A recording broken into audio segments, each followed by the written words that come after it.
Hello. Hello. Hello. Good morning, sir. Good morning, sir. Yeah. Very good morning, all of you. Today, Yes, sir. we have Emily Yes, sir. Good morning, sir. Yeah, very good morning. Wuthering Heights. Okay. Of this 15 minute, no? You have 15 minute Wuthering Heights. Hello. Hello. Yes, sir. Yeah. Can Yes, sir. yeah. Yes, sir. We have Emily Bronte's Wuthering Heights, no?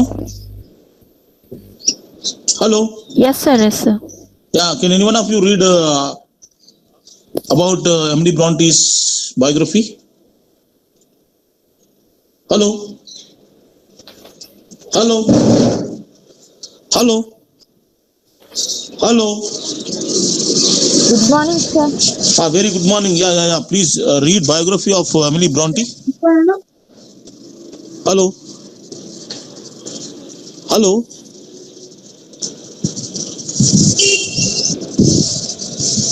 Hello.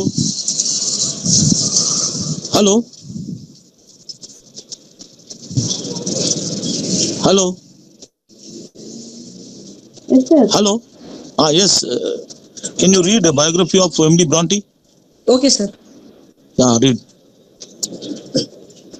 Emily Jane Bronte was a British novelist and poet, now best remembered for her only novel Wuthering Heights, a classic of English literature. Emily was the second eldest of three, Charlotte Bronte, and older than Annie Bronte. She published under the pseudonym Elise Bell. Emily was born in Thornton near Brantford in Yorkshire to Patrick Bronte and Maria Branwell. She was the younger sister of Charlotte Bronte and the fifth of six children. Harvard, where Emily's father was perpetual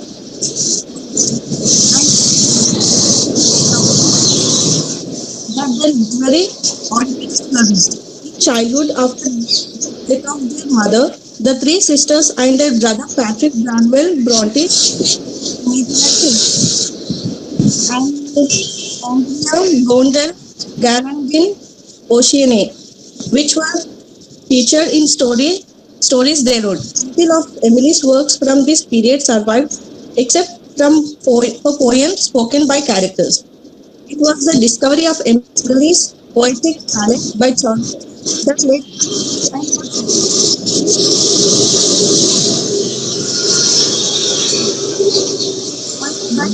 Heather Ellis and Ashton against female writers. Bronte sisters adopted Anglophone first name. Charlotte and became Alice Bell. In 18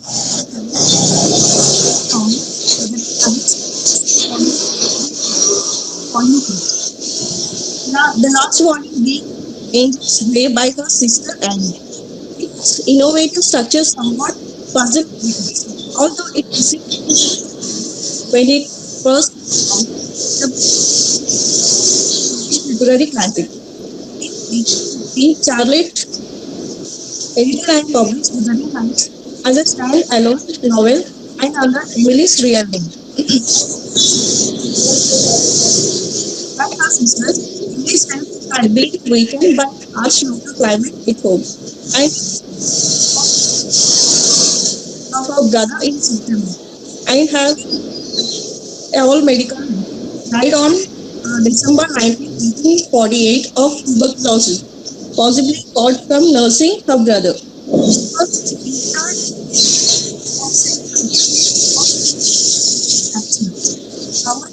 West Yorkshire, England.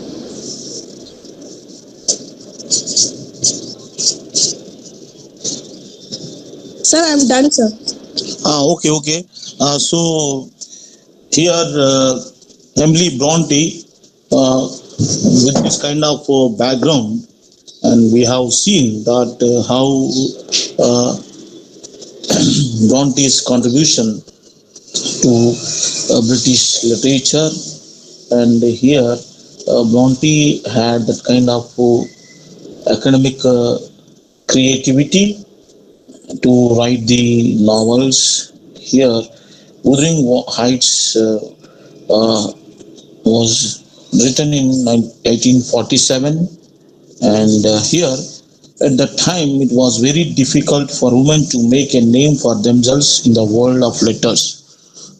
Here, if you look at the background of that 1847 of Wuthering Heights, the women of that time do not have any kind of liberty to have their name in literary world. Therefore, Bronte's sisters wrote under pseudonyms.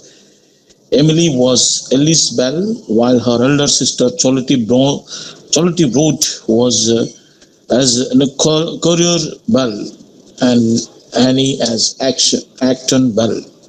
So here you can see that how they have this kind of hurdle of their identity in that contemporary society. And here her novels are at this level regarded in the genre of novels. Emily was passed away in 1848, and here we can see that how Emily Bronte's had emerged from that kind of social taboos, and the way to look at how her contribution with this kind of literary commitment. We'll come to the background of the novel. The novel depicts passionate love, ungoverned by any moderation or moral consideration, and unbearable cruelty which the Victorian readers could not easily accept.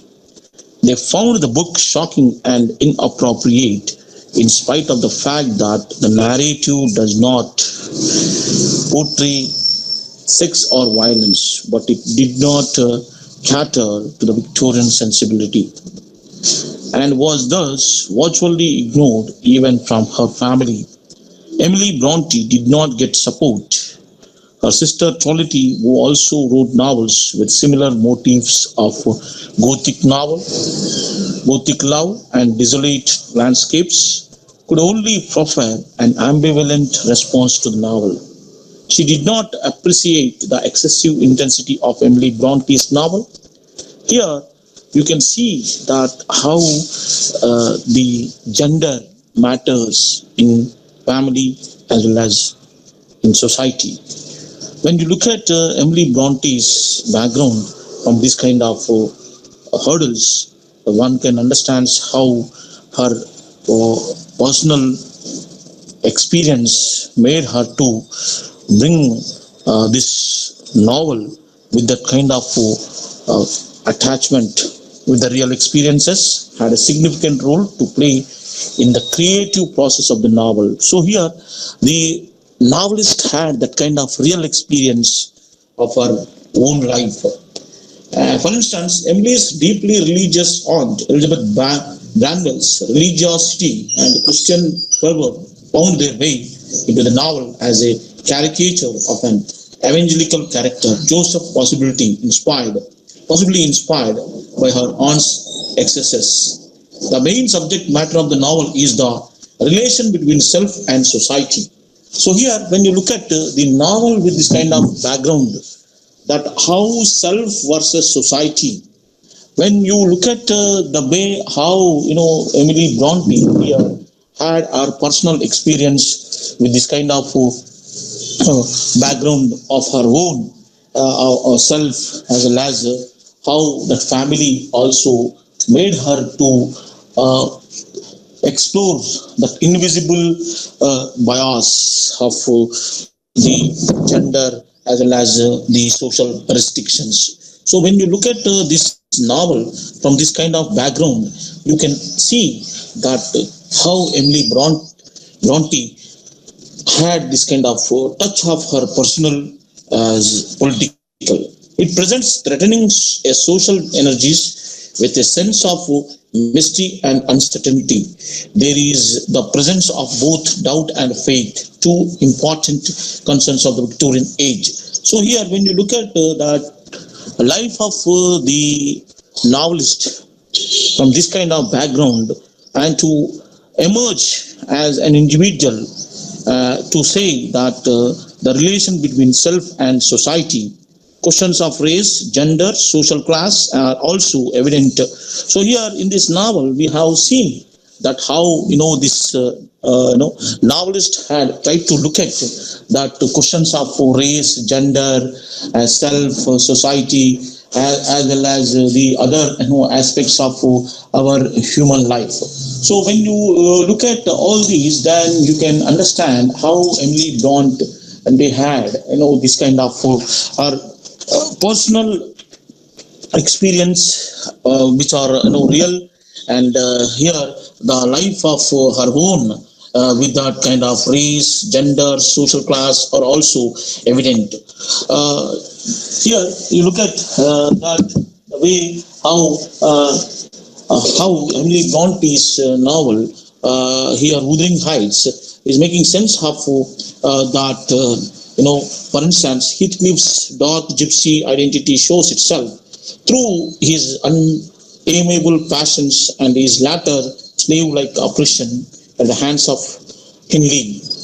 Here you can see that the way how this novel is making sense of that background to understand that self versus society and real experiences of the novelist.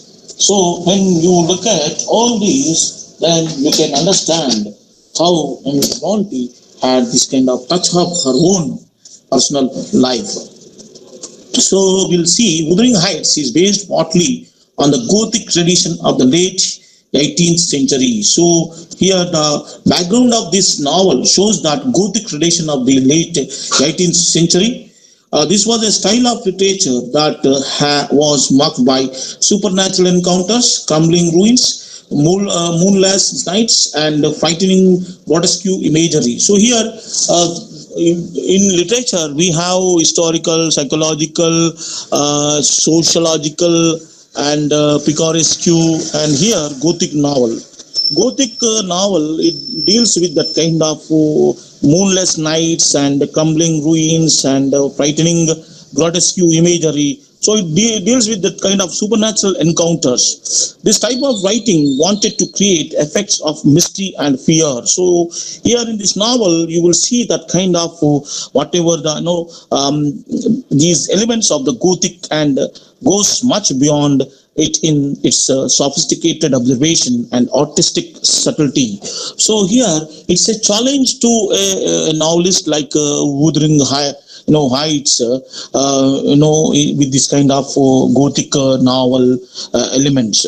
Novel has been approached, studied, analyzed, dissected, and discussed from every imaginable and critical perspective, yet it remains unexhausted. So here the novel uses symbolism, themes, structures, language, shows that complexity.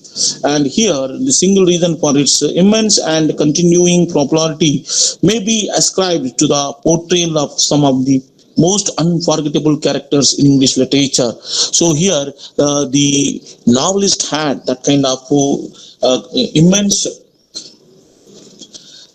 pleasure to explore all these whatever the elements of the Gothic novel, and you can see that the novel portrays the characters from the real experience. So here we have seen the background of this novel, and now we will come to the story of Wuthering Heights. The plot spans a period from mid 1770s to 1802. So 32 years of whatever its aspects of all the social, cultural, and political are related to race, gender, and here self versus society. So when you look at the span of time of this novel, which covers from 1770s to 1802, but the actual narration covers only 2 years, that is 1801 to 2. In the late winter months of 1801, Lockwood, one of the novel's narrator, takes on rent a manor house called Thrushcross Grange. This manor is located in the isolated moor country of Yorkshire. He finds that his landlord Heathcliff is a harsh and unfriendly man. Heathcliff is very wealthy and lives in another ancient manor called Wuthering Heights, about 4 miles from the Thrushcross Grange. So here you look at the plot of this novel is with this kind of narration and the characters are all from this kind of background. So when you look at this Wuthering Heights, with this kind of whatever the recollections from all these years of race, gender, and social class and self society, there were many aspects of this here. Of the 32 years of this collection of aspects. Nellie begins her story by remembering her childhood spent at Wuthering Heights. So here, when you look at the characters are all from the real time experience. As a young girl, Nellie, she worked as a serving maid there. At the time, the owner of the manor was Mr.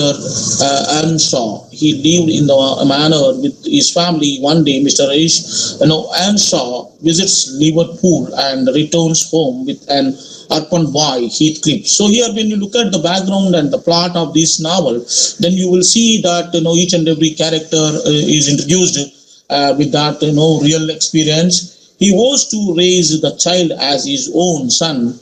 Earnshaw has 2 children already. The elder one is a boy and named Hindley, and the younger one is Catherine.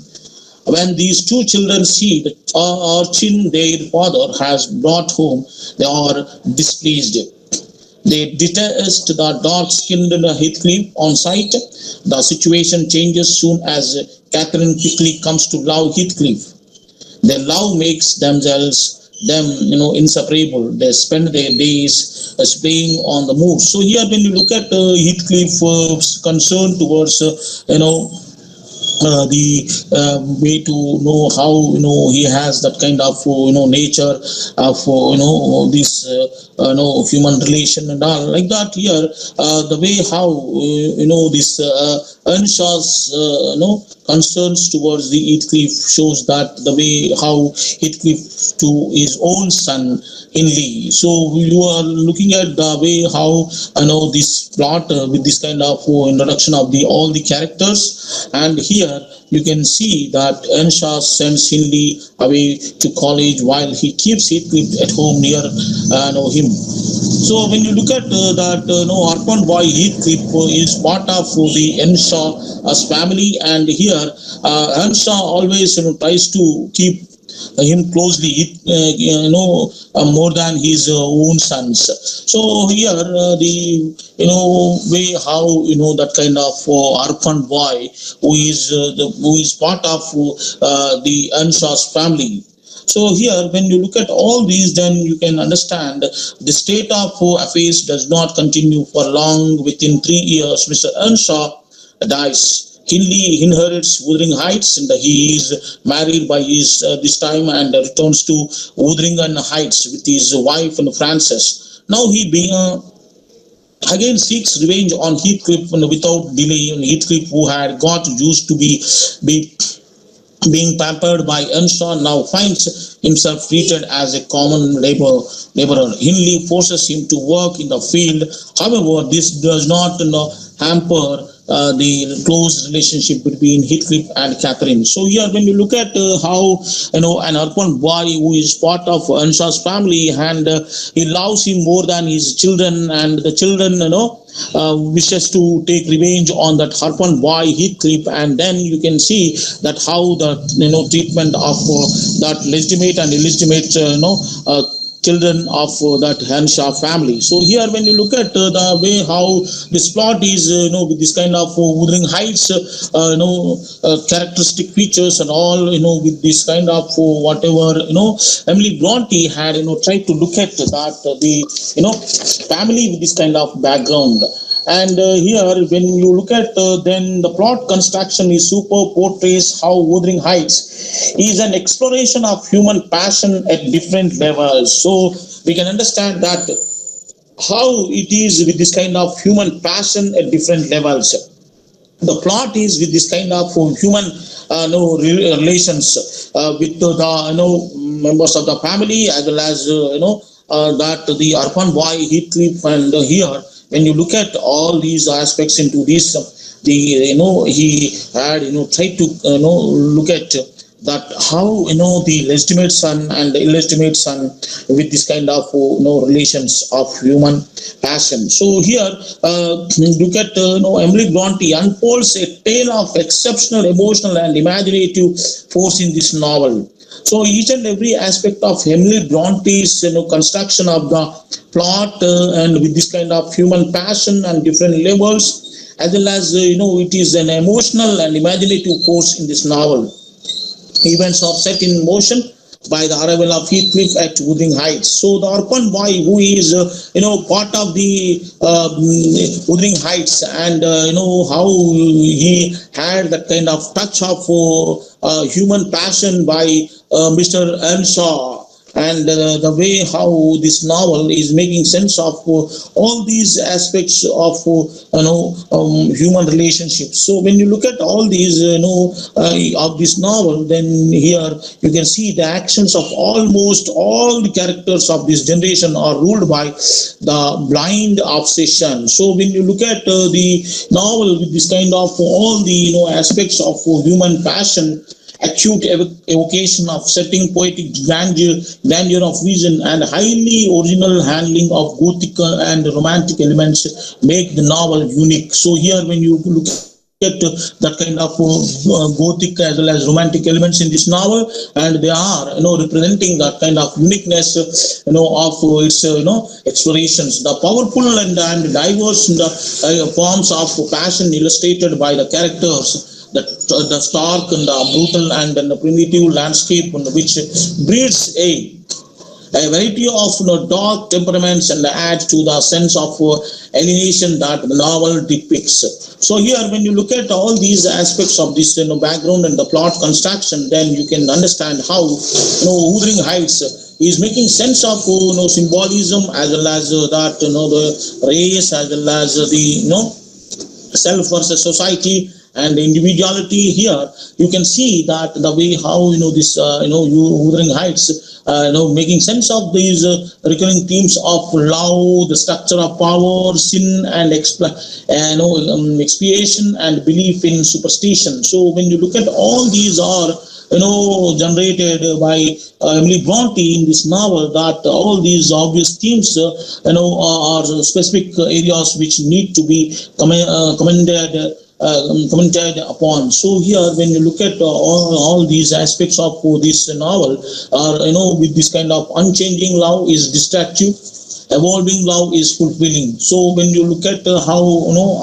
unchanging love is distractive, and evolving love is fulfilling, like that, the indomitable passion of Catherine and Heathcliff for one another appears to be the fundamental concerns of Wuthering Heights. So here, you look at the orphan boy Heathcliff, when he entered into Earnshaw's family, then, he had attachment with, human passion, and, he had the love with, Catherine, and then it is, with that kind of, fundamental concerns of the Wuthering Heights. It seems stronger and more lasting than any other emotion presented in the novel. So here, the love between Catherine and Heathcliff shows that the way how emotional attachment in this novel.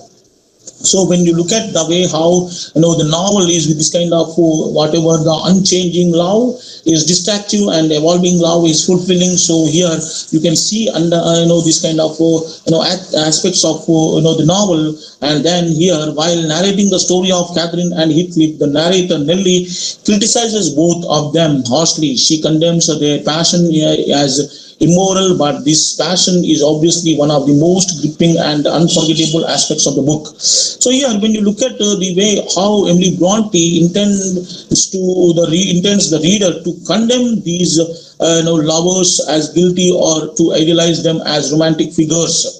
So when you look at the love transcends social norms and conventional morality. So when you look at all these aspects of this unchanging love, is distractive and evolving love is fulfilling.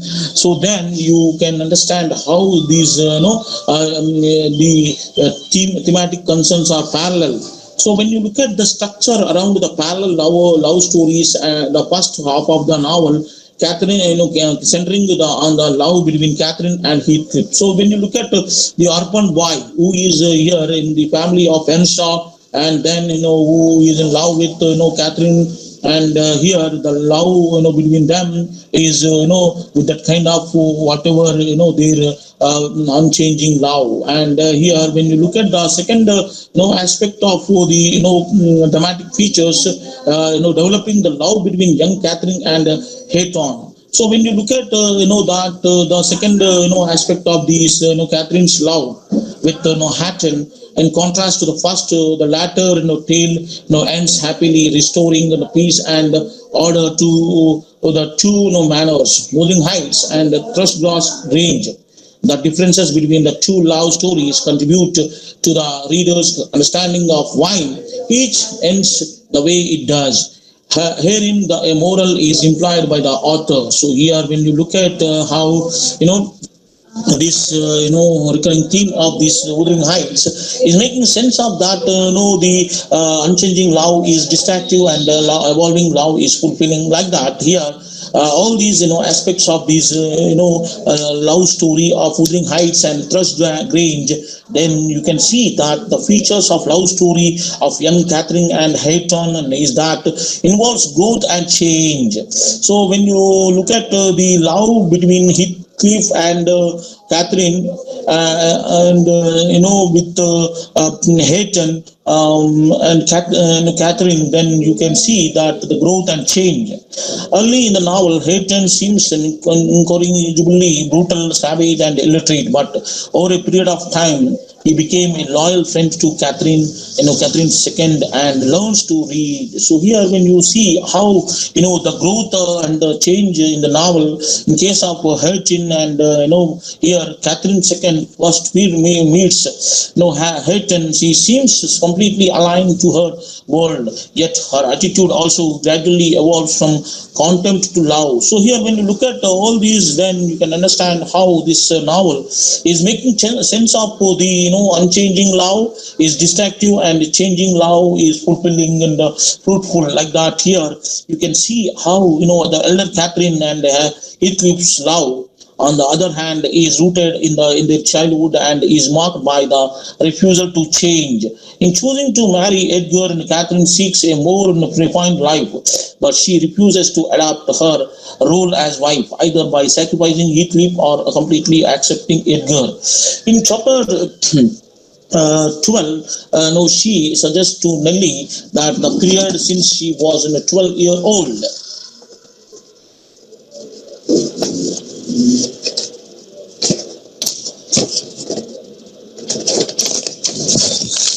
So here, and you look at that, how this novel is made, with this kind of whatever the real experience of Emily Bronte. When you look at all these, then you can see how that aspects of the social distinctions of class and the status often determine behavior more strongly than do emotions. So here, when you look at that, the way how the novel deals with the social class and race and gender, and here the upper middle class and the here the Ansha and the lawyer Lintons occupy a somewhat insecure place within the hierarchy of the late 18th and 19th century British society. So here, Emily Bronte had tried to construct the idea of the social reality of market and mainstream, as well as the way how we have to understand the middle class and lower class, and with this kind of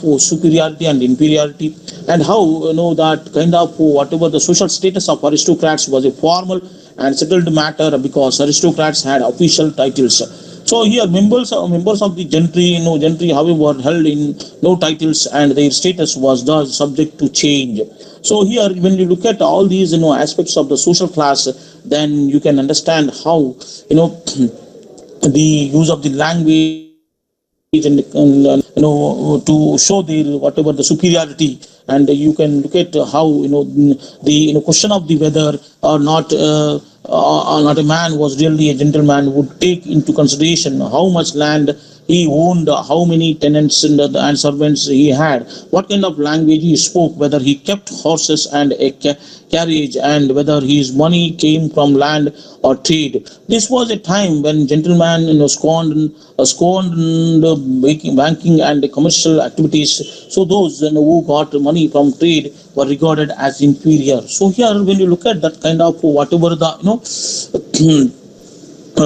status and social class, and then here you can understand how Emily Bronte had tried to bring all these aspects of the Victorian age, and the way how the novel is with this kind of extremely ambitious in the numerous themes it explores. Here we have the kind of ambiguity in its thematic concerns, and here the author had tried to look at the way how that social reality is with this kind of background of social class and race and self and society, like that. Here we have seen that the way how these characteristic features of the Wuthering Heights make sense of all these aspects of Emily Bronte's concerns towards the Victorian age. So here the way how it has this kind of all these aspects of the novel of that background, and here the way how the characteristic features with that kind of love and social relations, and how they making sense of their identity. So here the novel is making sense of all these aspects. So here in this novel we have two different narrators. One is Nelly and the other one is Mr. Lockwood. The relation between such paired elements is usually quite complicated, with the members of each pair being neither exactly alike nor diametrically opposed. So here, when you look at all these aspects of this novel, then you can see that the pair of situations of the Hans family, as well as here you can see that Thrushgrass represents opposing worlds and values. So here we have the one is the Wuthering Heights, then the other one is Thrushgrass Grange. Here you can see how all these aspects of the parallel aspects which are making sense of that Victorian age. So when you look at all these, and then you can understand how this novel is making sense of that kind of protagonist from this kind of vitality of their central yeah. So when you look at all these, then you can understand the novel is with the repetitions of the structure, and the novel is with this kind of background of pair, that means men and women as pair, like that. Here the conflict between nature and culture also one of the recurring themes and motives of this novel. So here you can see that the way how Emily Bronte constantly dramatizes the conflict of nature and culture. So when you look at the real reality of human nature, and how that their whatever the culture is making sense of their reality of the nature. So like that here when you look at all these, then the way these are all shown as warring against each other.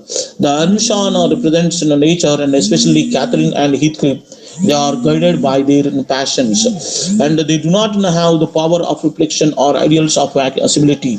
As a consequence, Wuthering Heights, the house where they live, comes to symbolize a similar wildness. On the other hand, Thrushcross Grange and the family living there, that is the linterns, represent culture and refinement. So here when you look at the nature versus culture, how Wuthering Heights represents the nature reality, and the other Thrustas Grange is culture and refinement. So like that here in chapter 6, Catherine is bitten by Linton's dog. You can see the way how this incident brings into focus Thrustas Grange, contrasting it with Wuthering Heights, a contrast that is essential for the unfoldment of the novel's plot.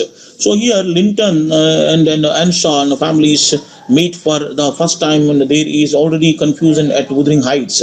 So when you look at the whatever the social class and race, as human relations and passions are all from this kind of background. So when you look at that kind of whatever the reality of the human nature as well as the culture, you can see that the way how Wuthering Heights is making sense of its whatever the social class as well as the contemporary reality of that age. So when you look at all these, then you can understand how the method of characterization prevents the novel from becoming overtly didactic or showing a simple privileging of culture over nature, or vice versa. In the end, the reader is supposed to acknowledge that the novel is much more than mere allegory. So here you can see that a story of the two families, and that way to understand the narrators are with this kind of nature and culture, and how they are making sense of that that an allegory with these kind of narration. So here the style of the novel is with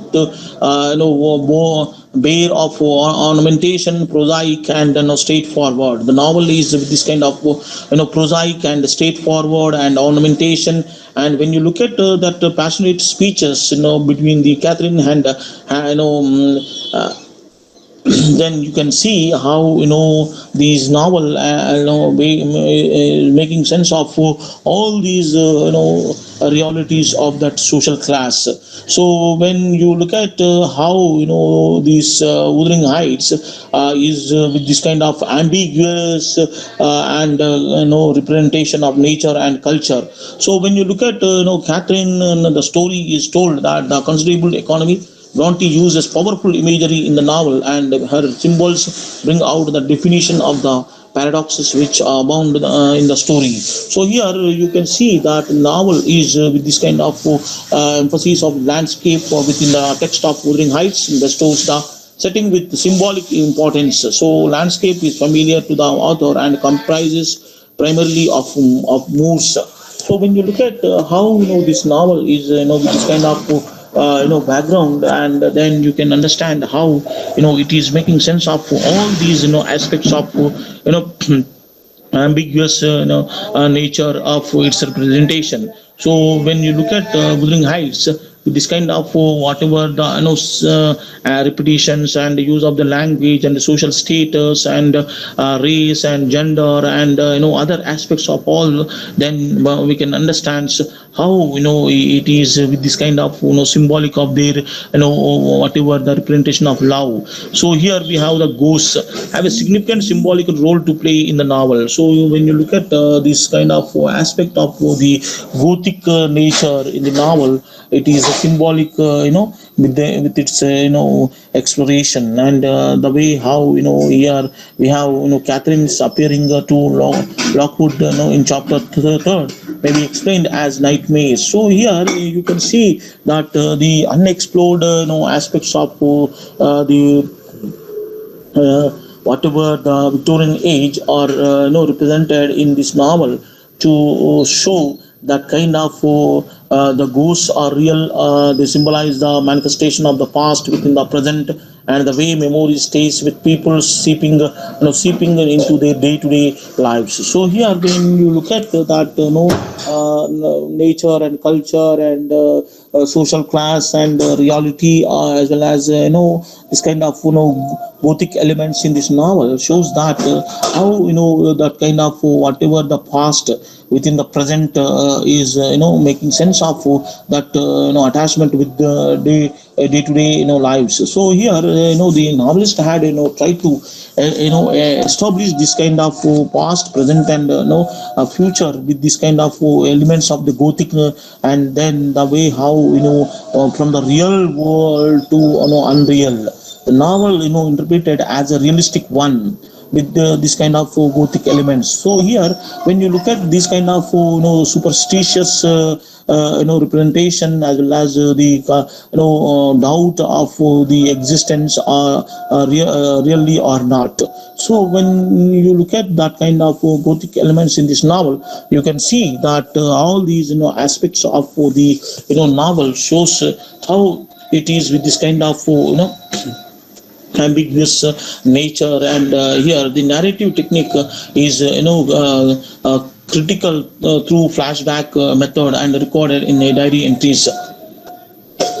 So here, when you look at the way how the author's identity is clocked behind two narrators, Lockwood and Nellie Dean. The narrators have distinct characters of their own and participate in the action of the novel. So here, the two narrators are all are with this kind of their stand, and then it is directed by Lockwood, and which interesting stylistic device. And Lockwood's role in the novel is that of an audience for Nellie's strange story.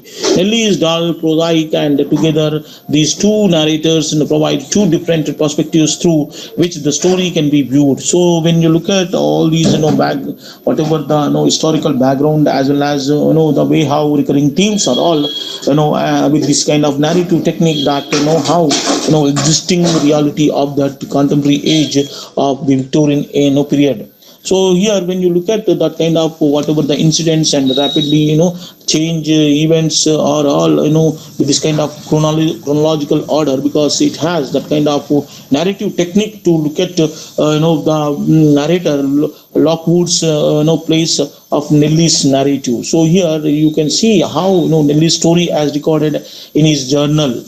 And nevertheless, the novel contains enough clues to enable an approximate reconstruction of its chronology. So when you look at all these, then Emily Bronte had that kind of narrative technique to use the story by Nellie as well as Lockwood, and here Throsh Green for 18 years. So here Wuthering Heights and Throsh Green are the places of this kind of narrative development of the 22 of Nellie add that kind of whatever her engagement with this kind of background. So here, when you look at all these, then you can understand all the aspects of this Wuthering Heights is making sense of novel with that kind of chronological order. As I told you, it has that kind of 32 years collection of all these social class and race and gender and self versus society. All these aspects are all with this kind of narrative technique of Nellie and Lockwood. Then it is making sense of that chronological order of Wuthering Heights as well as Thrush Green. So when you look at that kind of all the aspects of this depiction, chronological construction shows that how Emily Bronte had tried to look at the places and with the narrative technique, and it shows that kind of powerful impact on the characters, similarly on the readers. because of the Gothic elements, as well as social reality. So when you look at all these, then you can understand how this novel is making sense of all these whatever the chronological order of the characteristic features of the novel. So here when you look at Heathcliff is a protagonist in both the parts of the novel. Wuthering Heights centers around the story of Heathcliff. So as I told you that Heathcliff is the the center of this novel, and how it is constructed with that kind of whatever his background. So when you look at the narration of Lockwood, describes how his black eyes withdrawn or suspiciously under his brows as Lockwood approaches him. Nellie begins her story at the point when Heathcliff is brought as a child into Earnshaw family. The development of the entire plot of the novel depends on his vengeful scheming. And here you can see that desire to understand him and his motivations has kept countless readers engaged in this novel. So here when you look at that urban boy who is part of Enshaw's family, and then how the narrative technique is making sense of that interest in among the readers to read more and more, to have that kind of the way how Heathcliff shows that kind of influence of its narrative technique. So here Heathcliff defines understanding, and here you can see that how the way to understand that complexity of Heathcliff's as a round character. So when you look at the novel, with this kind of background of that expression and frustration of love for Catherine, and takes revenge only to satisfy his sense of justice. So when you look at the way how you can understand all these aspects of this Heathcliff's character, then you know that kind of whatever the use of the Gothic elements are all interestingly shows that the way how Wuthering Heights making sense of the romantic literature, as well as the way how one can understand that social reality of that age. So here when you look at all these, then you can see how all these characters are all from this kind of social reality and nature, as well as culture, and how the way to understand the men and women relationships. Unchanging love is destructive, and changing love is fulfillment, like that. Here we can see that the way how love is the center of this novel, as well as human nature, passion for their love and all, like that. Here you can see how this novel is making sense of all these aspects of the Victorian age. So here it is with this kind of whatever the aspects of the nature and culture, and the way to understand how Emily Bronte had touched each and every aspect of that Victorian age, to look at the chronological order from this kind of span of 32 years. So here the novel is making sense of all these aspects to understand Emily Bronte's self versus society, as well as the way how the aspects of the social reality, which are making sense of the human passion, and to have that kind of social reality. So when you look at all these, then we can understand how Emily Bronte is concerned towards the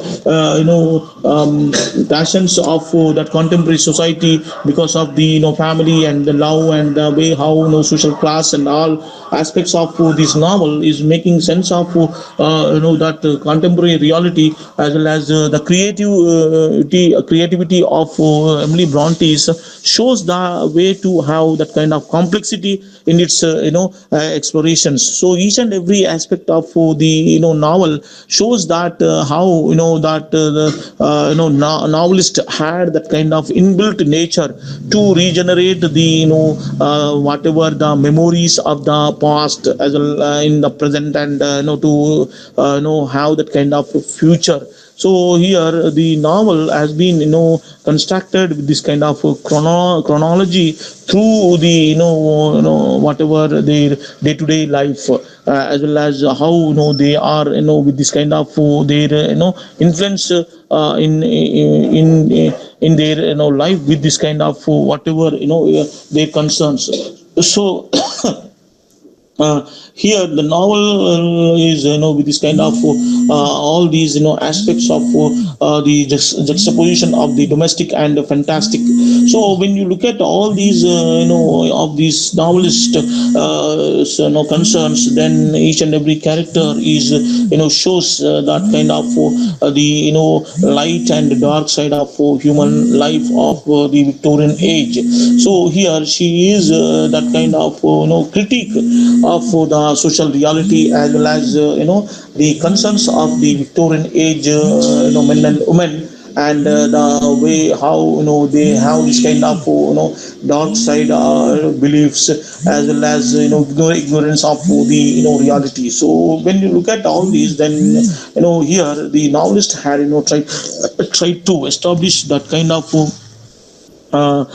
nature, culture, as well as love, and the family, and the social class, and gender, and race. All these aspects of that contemporary social reality, with this kind of concerns of all these whatever the aspects of the Gothic elements, as well as the social advancement in terms of the development, as well as the social reality.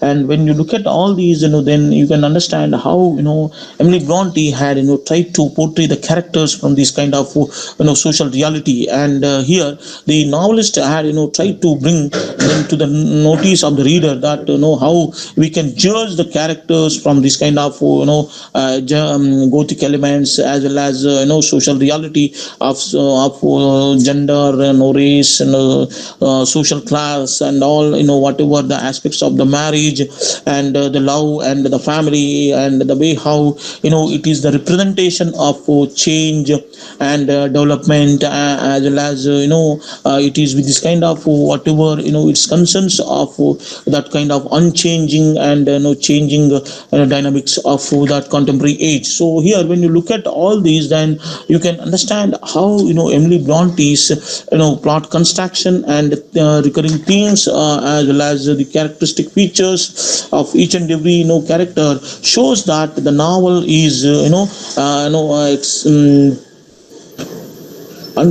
is an unfold of a tale of exceptional emotional and imaginative force, with this kind of characteristic features. So here the novelist had tried to bring all these characteristic features from this kind of self versus society, and how one can read this novel from that kind of background of social status, and here that kind of whatever the gender and race and social class background, to how to look at these kind of whatever the narrators, Nelly and Mr. Lockwood. So here Wuthering Heights is making sense of that the plot and recurring themes and portrayal of the characters, and the use of the language are all with this kind of complexity to understand. And Emily Bronte's that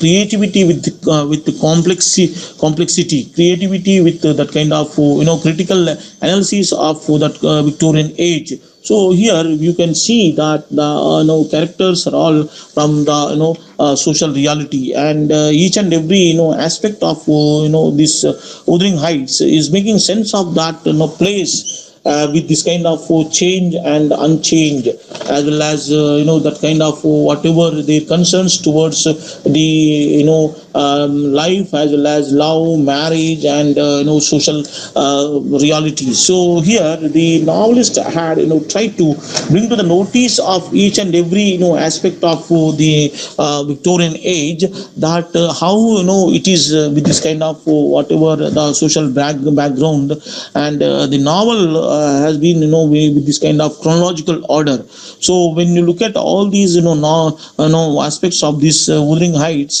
that the novel is with this kind of reconstruction of its chronology. So here the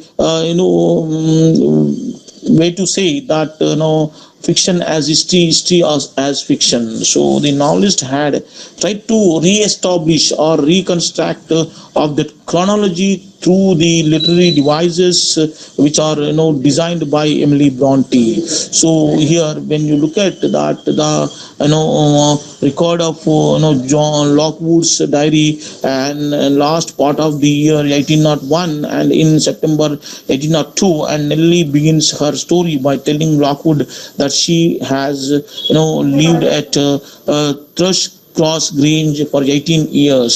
So here, when you look at the way how all these aspects are chronologically reconstructed, that the story to view from different perspectives. So here the narrators also had that kind of creativity to show that kind of multiple aspects with this kind of complex background, as well as the reality of human nature and culture and love changing, as well as that kind of whatever the narrative technique is with this kind of use of the gothic elements. So when you look at all these aspects of this novel, are making sense of that Wuthering Heights by Emily Bronte, that women with this kind of creativity can bring to the notice of the reader to have that kind of complexity, ambiguity, as well as the whatever the concerns of the human nature through the chronology. So with this, you can see that the novel had tried to look at from this kind of background of that the way to understand that Wuthering Heights and Trust Grain with this kind of complexity. So here the novelist had tried to look at that how the real experience had a significant role to play in the creative process of the novel. So here the novelist had tried to bring that reality into the creative force, and how it plays a significant role, and how it has that kind of attachment with this kind of authentic experience of the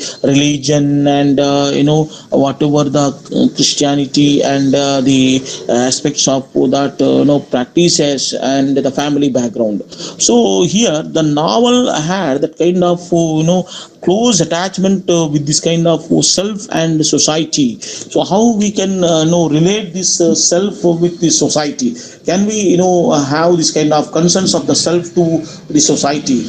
If we look at that society versus self versus society, from an individual point of view, how it is with that kind of whatever the challenge of life as an individual, as a self in the society. So here the novelist had tried to look at that relation between the self and society from this kind of whatever the concerns of the passions of love and emotions, and the human nature, and the race, gender, and social class, with this kind of complex background, that how self can be constructed from this kind of society, that the way how the society is with this kind of multiple aspects. We cannot ignore any aspect of the society as an individual, as a self. So here you can see that the way the span of the 32 years of this novel, and the whatever it's construction of the reality with this kind of narration, and then the 2 years to construct that kind of 32 years in in a 2 years narration with that kind of chronological order. So here the novelist had tried to show that kind of whatever the challenge of the creativity from this kind of real experience. So it is a challenge to the creativity of the novelist, because here the novel is based on that kind of real experiences, So you may not have that kind of recollection, or you may not have that kind of reconstruction, lack of the memory, or that kind of challenge of the creativity and use of the language. But here the novelist had tried to bring to the notice of the reader that the real experiences can be explored with the creativity through the chronology, use of the narrative technique, and gothic elements, and how it recollects the past with this kind of day-to-day life of human nature, and the real experience of each and every aspect of that kind of complexity.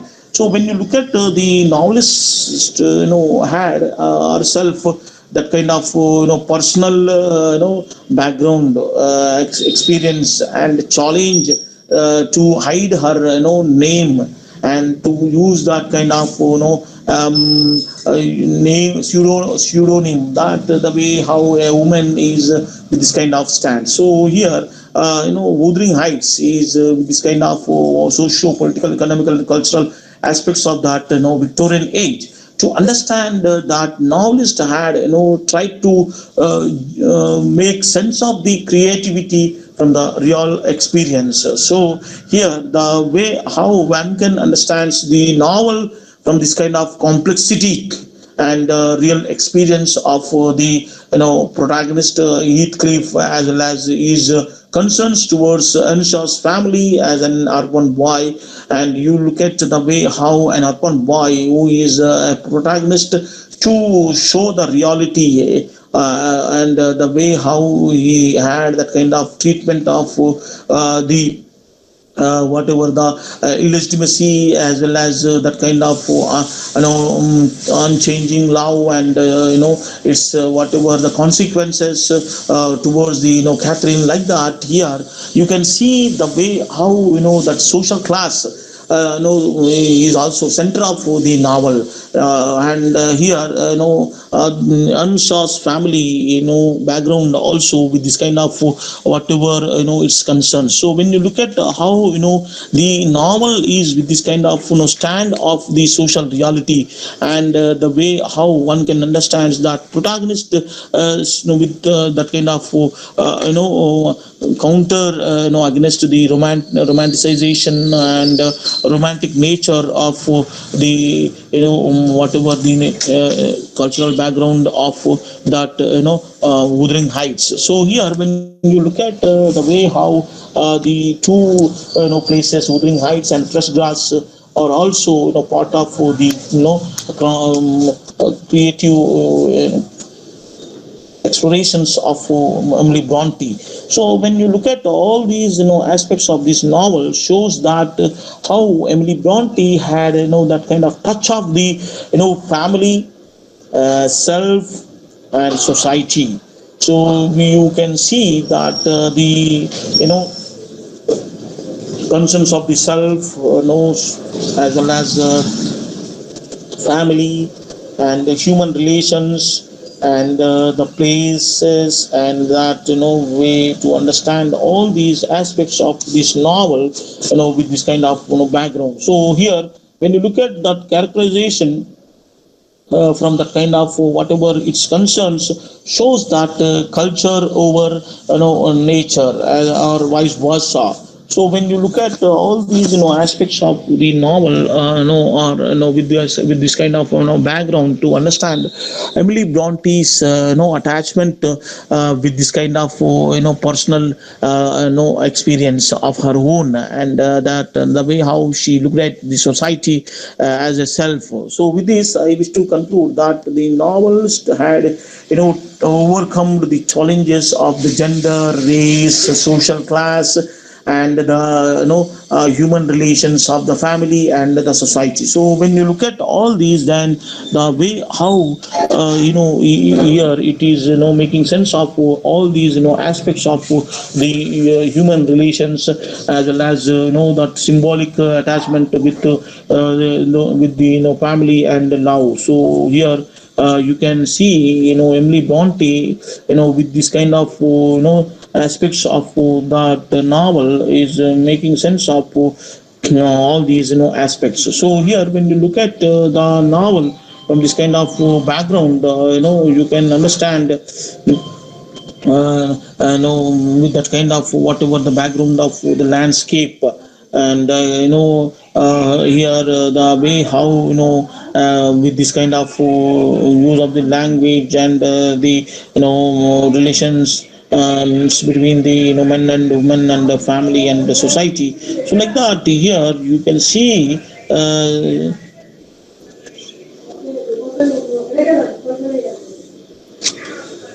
this background of the novel, with this kind of reality of that Victorian age. So here, the novelist had tried to look at all these aspects of the Victorian age from this kind of challenges. So with this, I wish to conclude the novel, to say that how it is a jolt in the English literature to understand the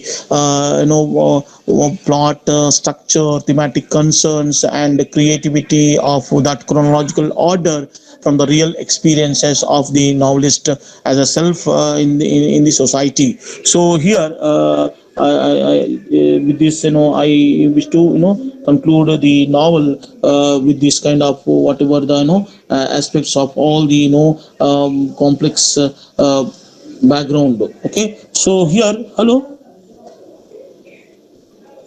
Yes, sir. Yeah, are you able to follow my lecture?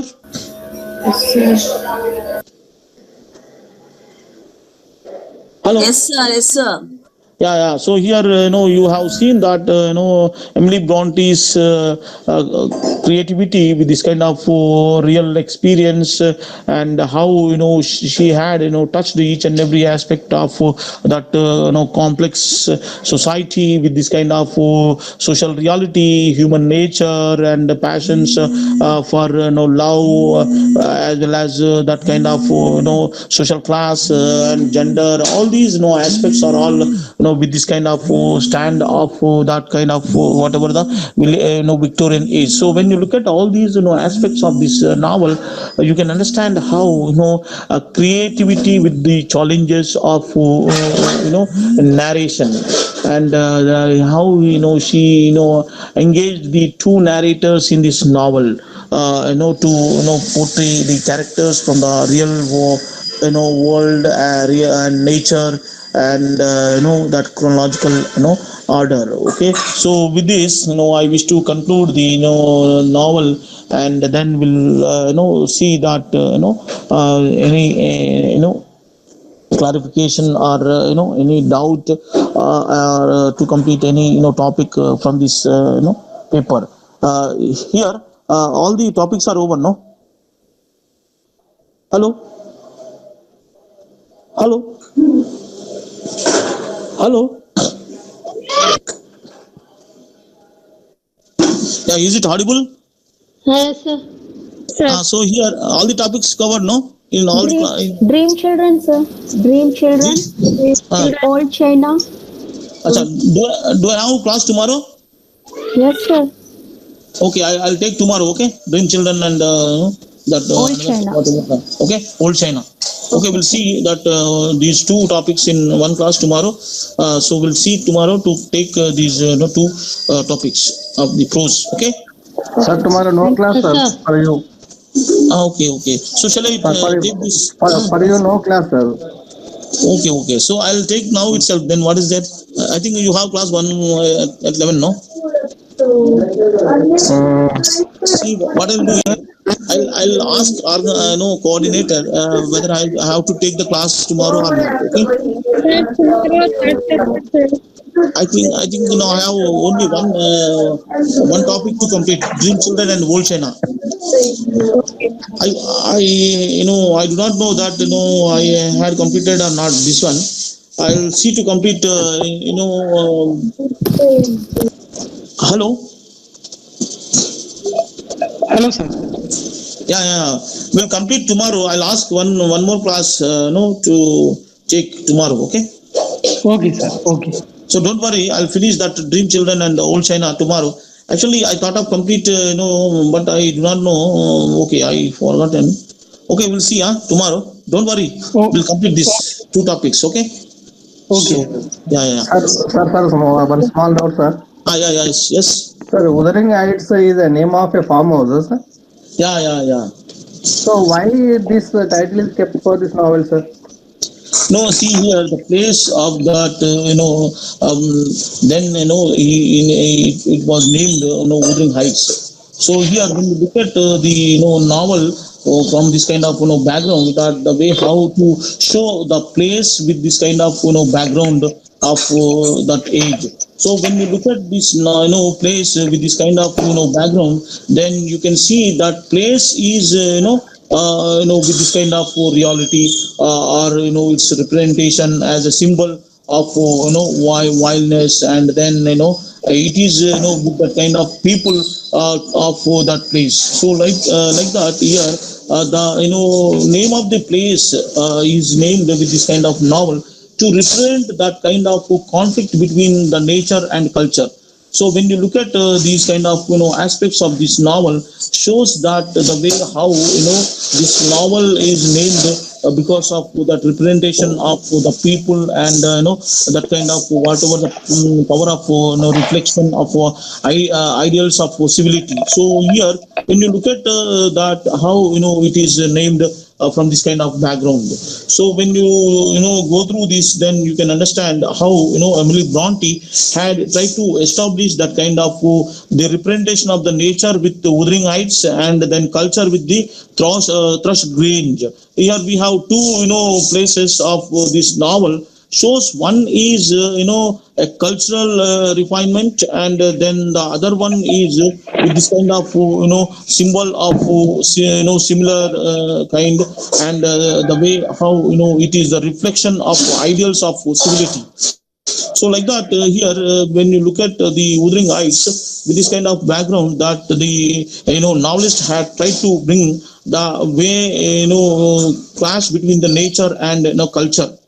Okay, so please go through that, then you can understand how this novel is named with this kind of representation of the people concerns with that kind of livelihood and social class, or that could be power politics and Okay, sir. Okay, okay, okay. Enough, sir. Sorry. yeah, yeah. So yeah, so I think if you go through that whatever you have the material, you can understand that why it was named like that. For instance, Mantra of Malgudi is also you might have seen. Hello. Hello, sir. Yeah, yeah, yeah. So like that here the novelist had tried to establish that place with the representation of the culture and nature of the people. Okay, so thank you, we'll see in next class that to continue. Okay. Thank Okay, you, sir. sir. Thank you. Yeah, yeah, thank you, thank you, Thank you, thank you, sir. welcome, welcome, bye.